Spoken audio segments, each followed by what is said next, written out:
Assalamualaikum warahmatullahi wabarakatuh. Halo, nama saya Muhammad Rizky dari kelas reguler B, Teknik Informatika semester 3. NPM saya 241106041298. Pada kesempatan kali ini, saya akan mempresentasikan hasil revisi menyeluruh untuk tugas akhir mata kuliah pemrograman berorientasi objek. Menindaklanjuti evaluasi sebelumnya mengenai logika OP yang kurang kuat, saya telah merombak total arsitektur aplikasi sistem rental aplikasi kendaraan ini. Dalam versi revisi ini, saya tidak hanya membuat program berjalan, tetapi fokus utama saya adalah mengimplementasikan 17 konsep fundamental OP secara ketat. Tujuan saya adalah membangun sistem yang robust, kokoh, scalable, dan maintainable sesuai standar industri. Sistem ini sekarang mencakup fitur penyewaan, pengembalian, validasi stok, penanganan error custom, hingga penyimpanan data permanen menggunakan file input/output. Nah, di sini kita sudah masuk ke bagian pertama. Di sini saya membuat interface bernama rental. Ini adalah sebuah kontrak. Mengapa saya pakai interface? Agar sistem ini fleksibel. Jika nanti kita mau menyewakan barang lain selain kendaraan, misal nantinya mau nyewain helm atau tenda, kelas tersebut tinggal mengimplementasikan interface ini. Metode sewa dan kembali wajib ada tentunya. Dan lanjut. Selanjutnya kelas kendaraan, saya definisikan sebagai abstrak kelas. Filosofinya adalah di dunia nyata tidak ada benda yang namanya cuma kendaraan saja. Tentunya yang ada adalah objek spesifik seperti mobil atau motor. Oleh karena itu, kelas ini tidak boleh diinstansiasi atau tidak bisa di-new, tapi hanya boleh diturunkan saja. Lanjut, di sini ada protected dan private. Ini adalah contoh dari penerapan encapsulation ketat. Data krusial seperti is tersedia di sini. Saya set private agar tidak bisa diubah sembarangan dari luar kelas. Sedangkan plat nomor saya set jadi protected agar hanya bisa diakses oleh kelas turunannya. Lalu di bawah juga di sini ada public static final. Variabel ini menjadi konstanta global yang hemat memori karena milik kelas, bukan milik objek. Lalu untuk di bawahnya ini ada atribut dari kendaraannya. Kendaraan punya plat nomor, merek, dan harga sewa.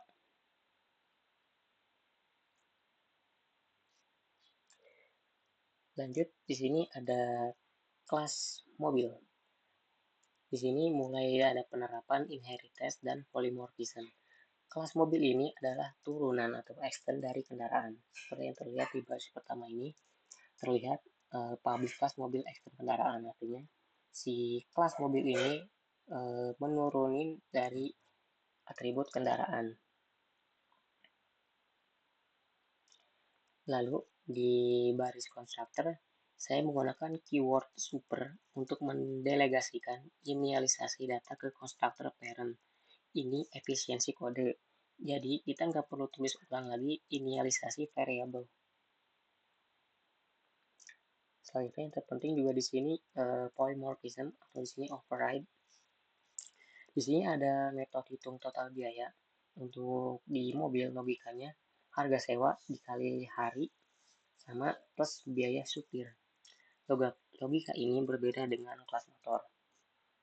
Nah, kalau di motor, untuk metode hitung total biayanya, logikanya tuh hanya harga sewa dikali hari.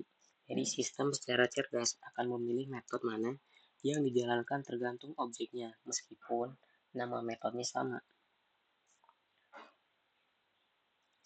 Selanjutnya di sini juga di bawahnya saya nambahin overloading. Jika ada event diskon, saya tidak perlu mengubah metode utama. Saya cukup buat metode baru dengan nama yang sama, tapi parameternya berbeda. Ini salah satu contoh dari fleksibilitas OP. Contohnya kan di kelas mobil ini kan ada dua metode yang dengan nama yang sama, tapi parameternya berbeda.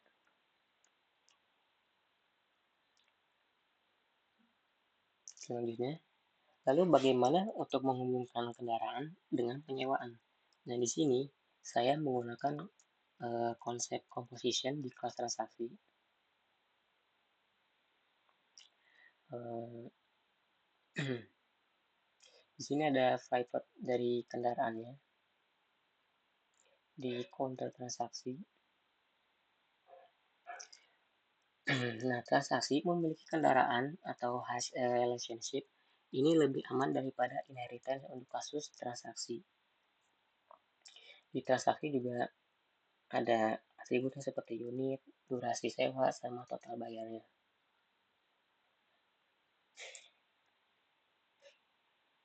Nah, sekarang lanjut kita bedah untuk otak aplikasi ini, yaitu rental system. Untuk penyimpanan data sementara, saya menggunakan collection framework ArrayList.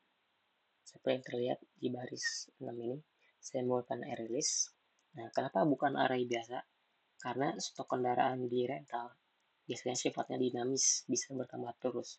Nah, ArrayList ini itu lebih cocok untuk sistem rental kendaraan karena mungkin dalam kasus dunia nyata implementasinya sewaktu-waktu, namanya bisnis pasti ada perkembangannya. Sewaktu-waktu owner punya kendaraan baru, eh, kedepannya bakal lebih mudah untuk menambahkan kendaraan baru yang akan disewakan dengan playlist ini.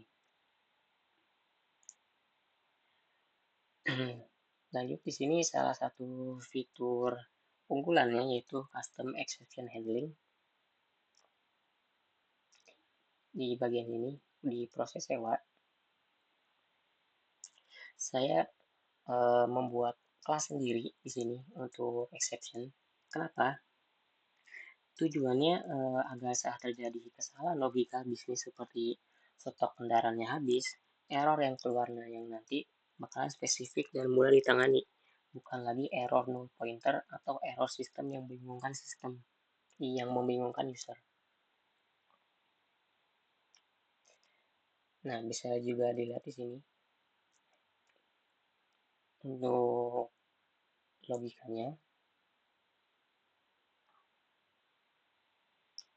If unit tersedia, throw new rental exception. Nah, maksudnya di sini tuh ini tuh mencegah buat mobil disewa oleh dua orang di waktu bersamaan. Konsepnya itu state management sangat dijaga di sini. Terakhir, di bawahnya ada proses pengembalian karena nantinya agar kendaraan tersebut bisa disewakan kembali, sebelumnya harus dikembalikan dulu kendaraannya agar untuk proses selanjutnya kendaraan tersebut yang sebelumnya sudah disewakan ketika dikembalikan bisa disewakan kembali. Lalu di sini juga ada metode simpan file.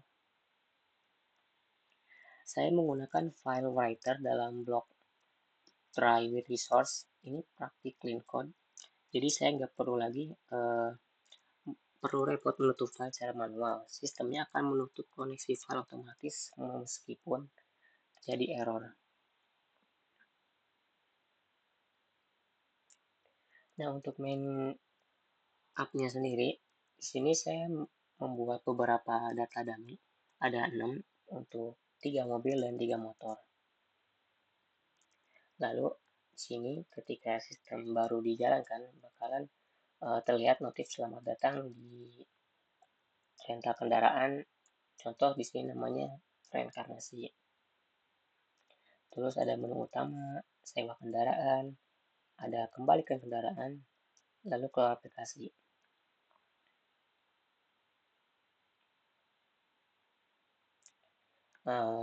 Mungkin agar lebih jelasnya, kita langsung saja ke implementasi aplikasinya untuk pembuktian kodenya.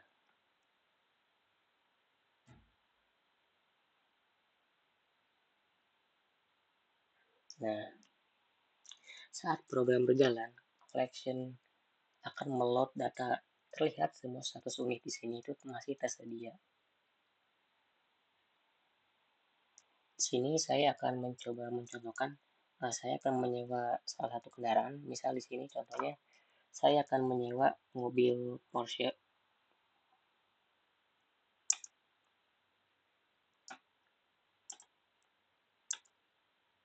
Misal di sini kita mau menyewa untuk 3 hari saja.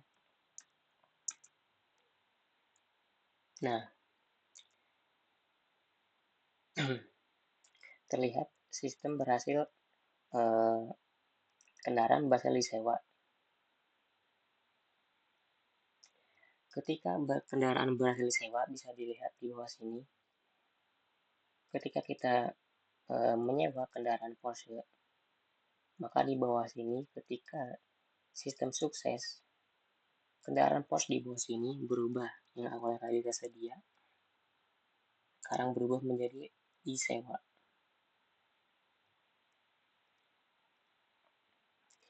Nah, lanjut untuk skenario selanjutnya, misal untuk validasi error sekarang, saya mau coba sewa lagi mobil yang sama. Di sini sewa kendaraan. Lalu untuk unit yang disewakan sama Porsche.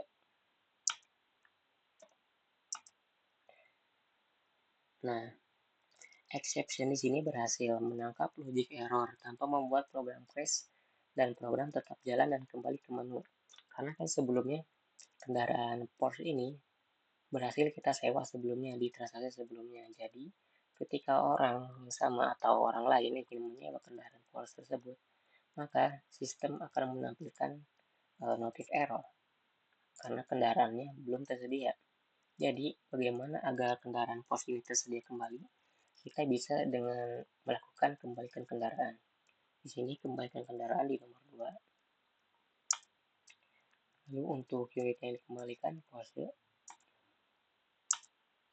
Nah, bisa dilihat ketika kita menginput untuk kembalikan kendaraan dan di sini sistem sukses mengembalikan unit Porsche. Di bawah sini sistem akan menampilkan Porsche sini sudah tersedia kembali dan bisa disewakan karena sebelumnya di atas kan masih disewa. Ketika kita kembalikan kendaraannya, di bawah sini sudah tersedia kembali.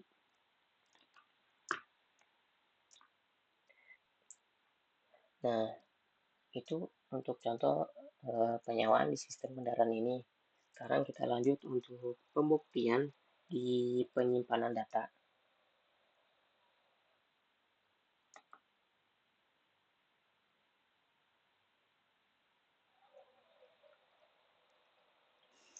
Nah, bisa dilihat di sini di laporan transaksi sistem berhasil menyimpan data transaksi yang sebelumnya kita lakukan.